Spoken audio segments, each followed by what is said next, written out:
Oke bro dan sis, setelah video part 1 kemarin kita membahas beberapa skandal FIFA era kepemimpinan João Havelange dan taktik licik para petinggi FIFA untuk memperebutkan kekuasaan. Di part 2 kali ini kita akan memaparkan lebih dalam berbagai isu skandal setelah 1998, terutama dalam proses bidding atau penentuan tuan rumah Piala Dunia. So, kita langsung aja masuk ke pembahasannya.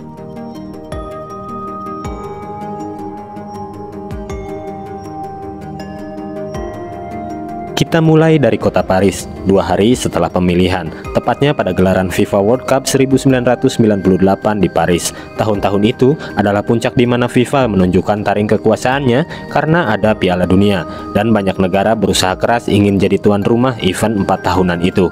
Piala Dunia adalah penghasilan utama FIFA, jadi karena kekuatan perhelatan sepak bola terbesar itu, FIFA dan presiden memiliki kekuasaan dahsyat dan begitu banyak pengaruh terhadap banyak negara. Tapi kekuasaan adalah awal dari korupsi. Blatter memulai programnya yang ia sebut Goal Project. Gagasan pertama adalah setiap negara harus punya kantor pusat nasional. Anggaran untuk proyek itu berkisar $400.000. Bagi Michel Platini, itu merupakan program luar biasa karena ia akan mendistribusikan uang. Itu politik sepak bola yang ia impikan. Platini tidak mau peduli soal skandal apa yang sebelumnya terjadi di belakang layar. Ada rumor dana itu telah diterima asosiasi tapi tidak digunakan untuk pembangunan banyak gedung-gedung di Afrika yang harusnya jadi pusat kegiatan sepak bola. Contohnya di Kenya, gedung seharga 35 juta shilling mangkrak berubah jadi sebuah kandang ayam. Tak ada satupun orang FIFA yang meminta catatan laporan terkait untuk apa saja uang itu digunakan. Harus diakui memang ada semacam legasi pembangunan dari kepemimpinan Sepp Blatter, dan itu adalah janjinya saat kampanye. Itulah cara dia mendapat dukungan cepat dari negara-negara yang percaya padanya. 2001, di masa jabatan pertama Sepp Blatter, salah satu masalah penting terjadi, yaitu runtuhnya ISL bentukan bos Adidas Horst Dassler, yang awalnya dibentuk untuk membeli hak pemasaran, hak siar televisi, dan hak sponsor, akhirnya dijual dan mengalami kolaps. FIFA kehilangan sumber uangnya, yaitu ISL. ISL ibarat banknya FIFA. Runtuhnya ISL sama juga runtuhnya ekonomi FIFA. Sepp Blatter berusaha merahasiakannya, tapi masalah datang bertubi-tubi. Blatter mendekati Michel Jan Ruffinen, pengacara asal Swiss, dan saat itu Blatter menang pemilu. Ia mempromosikan Ruffinen menjadi sekjen FIFA. Tapi pada 2002, ia mulai bertanya-tanya. Ia menyusun dokumen yang katanya menunjukkan salah urus dalam skala besar di bawah kepemimpinan Blatter. Ruffinen balik menentang Blatter. Ia curiga ada korupsi besar-besaran. Ia mengumpulkan sejumlah nama yang ia sebut koalisi anggota EXCO yang menuntut Blatter segera mundur. Tapi Blatter menyangkal semua tuduhan itu. Pada Kongres FIFA Korea Selatan 2002, Chuck Blazer menyampaikan pidato yang memihak Blatter. Ia menuduh kegaduhan yang terjadi hanyalah politik memecah belah. Blatter pun memastikan tidak ada masalah keuangan karena rekening FIFA tetap terisi penuh, yang sebenarnya ia telah menjual kompetisi mendatang. Blatter kembali maju lagi sebagai calon presiden FIFA 2002. Kali ini penantangnya adalah Issa Hayatou, orang Kamerun yang diyakini akan merebut suara negara Afrika dan negara luar Eropa. Hayatou adalah sosok ciptaan UEFA untuk membalas kekalahannya pada 98.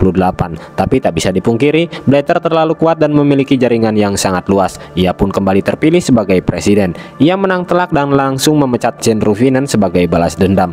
Mereka yang tidak mengerti malah balik menuduh Ruffinen sebagai orang yang haus kekuasaan. Blatter berhasil melewati badai dari runtuhnya ISL hingga pertarungan yang sangat penting ini. Setelah itu, ia benar-benar berkuasa dan tidak tergoyahkan. Setiap negara memiliki asosiasi sepak bola, lalu mereka jadi anggota federasi benua yang disebut konfederasi. Masing-masing memilih sejumlah anggota untuk dapat kursi di badan kepengurusan FIFA. Itu disebut eksekutif komite alias EXCO. Mereka akan rapat beberapa kali dalam setahun untuk membuat keputusan penting. Salah satunya memilih tuan rumah Piala Dunia.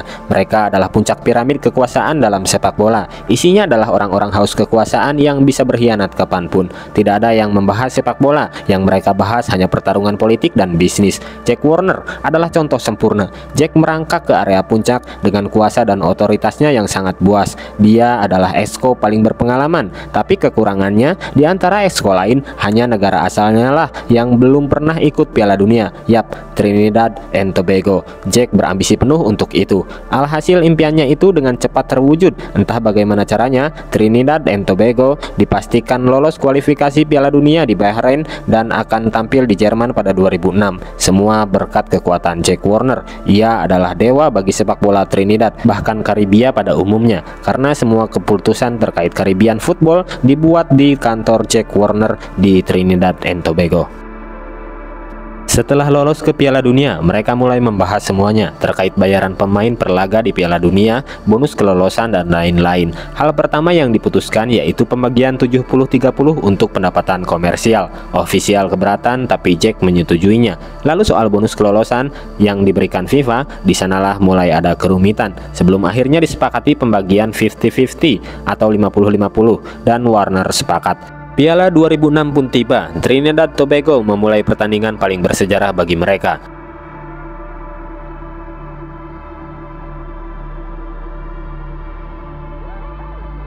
TNT sebetulnya tampil cukup baik di laga debut.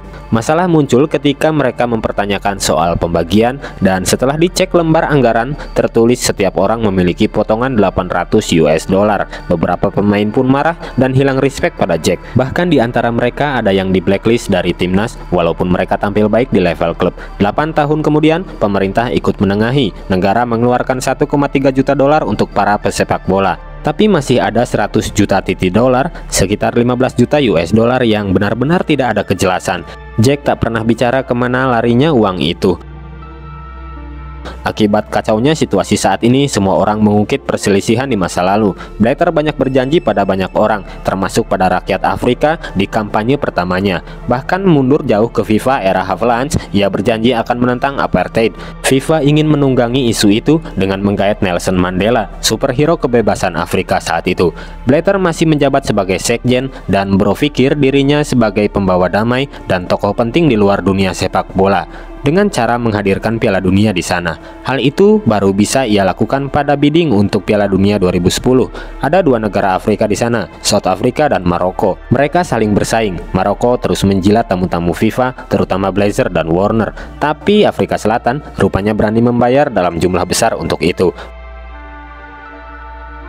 Blazer dan rekannya Marilyn diterbangkan untuk tur penilaian tuan rumah Piala Dunia. Mereka ke Maroko lalu ke Mesir. Mereka disambut karpet merah di sana. Kemudian mereka ke South Africa di mana Mandela ada di sana. Ada aura berbeda yang mereka rasakan dari Mandela. Mereka pun terbang bersama ke Trinidad. Nelson Mandela, the greatest man ever, satu pesawat dengan si buncit Blazer yang korup di sampingnya. Setibanya mereka di sana, sudah ada Blatter dan Warner yang datang lebih dulu. Mereka naik ke panggung di samping Mandela yang sudah sangat kelelahan. 3 kandidat Afrika dalam pemilihan tuan rumah Piala Dunia. Tentu Jack Warner adalah orang yang akan menuai pujian. Dia ingin menunjukkan siapa bosnya dan siapa yang berkuasa. Bahkan ia lakukan itu terhadap orang tua lemah, Nelson Mandela. Endingnya dengan bangga, Blatter mengumumkan Afrika Selatan sebagai tuan rumah Piala Dunia.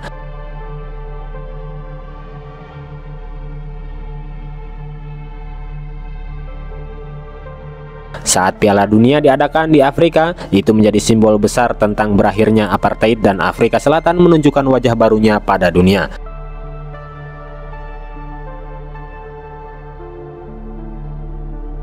(2007 dan 2008), dokumen FIFA menyetujui uang dikirim ke rekening Jack Warner sebesar 10 juta dolar yang harusnya bagian Blazer 10%. Jack dapat 9 juta dolar dari South Africa.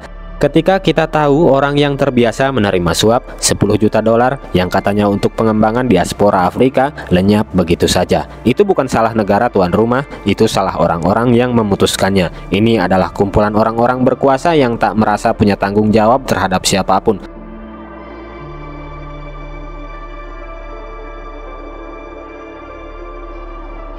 Apakah kita tidak pernah bertanya dalam hati, kenapa pengumuman tuan rumah Piala Dunia selalu disekaligus,kan 2 atau 3 negara sekaligus? Itu banyak menghasilkan pendapatan. Secara komersial itu tidak salah, tapi dalam hal korupsi itu sangat bisa diperdebatkan.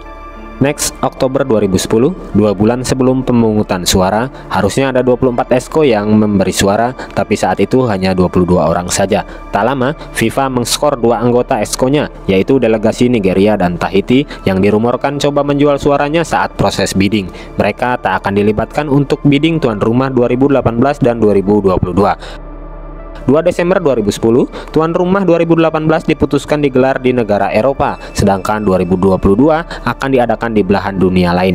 Untuk Eropa, Inggris tentu sudah sangat optimis dengan segala perangkat sepak bola mapan yang sudah tersedia. Sementara Amerika Serikat optimis untuk 2022-nya. Dan nyatanya, pemenangnya adalah Rusia untuk 2018 dan Qatar untuk 2022. Dua keputusan yang benar-benar tidak diprediksi sebelumnya di jagat penikmat sepak bola.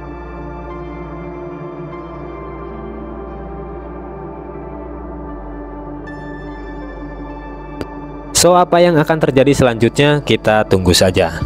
Terima kasih yang sudah menonton hingga akhir. Kami dari tim Big Jok rehat dulu. Sampai jumpa.